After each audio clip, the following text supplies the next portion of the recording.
Guys, বলেন তো এটা কি গ্যাস? আমি একটা ফেস থেকে পান গাছ অর্ডার করেছিলাম, যদিও আমি পান খাই না। আমার আম্মু খায় মাঝে মধ্যে, কিন্তু আমার কেন জানি মনে হলো একটা পান গাছ অর্ডার করি। একটা করি না, প্রায় 4টে অর্ডার করছিলাম। অর্ডার করার পর আমার আম্মুকে আনি দিলাম যে আম্মু এগুলো লাগাও। আম্মু লাগাইলো, বাচ্চাটা মারা গেছে।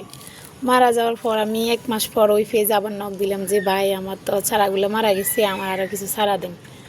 তো ওনারা করলো কি, আমার থেকে আর টাকা নিল না, আমাকে আরও 2টা চারা গিফট দিল।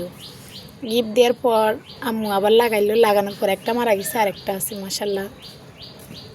মানে এমন ছিল না, ওনারা যে ফাটাইছে কোনো পাতাই ছিল না, শুধু এটা ছিল, এই যে এই যে এইটা ছিল, এইটা থেকে মাশাল্লাহ এখন দেখতেছি এই যে ফাটা হয়ে গেছে।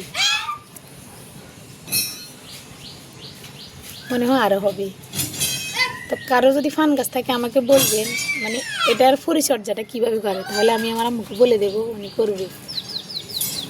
আমার কাছে ভালো লাগে বিভিন্ন প্রজাতির গাছ লাগাতে, মানে আমার অনেক ভালো লাগে গাছ লাগাতে, আমি লাগাই। ফল ধরক আর না ধরক, আমি অনেক ধরনের গাছ লাগাতে আমার ভালো লাগে। আর ফল ধরলে তো বাস মাশাল্লাহ, মনে করবো যে আমার পরিশ্রমটা বিটা গেল না। এই যে এখানে আমি অনেকগুলো মরিচের চারা লাগাই রেখেছি, যেগুলো নতুন।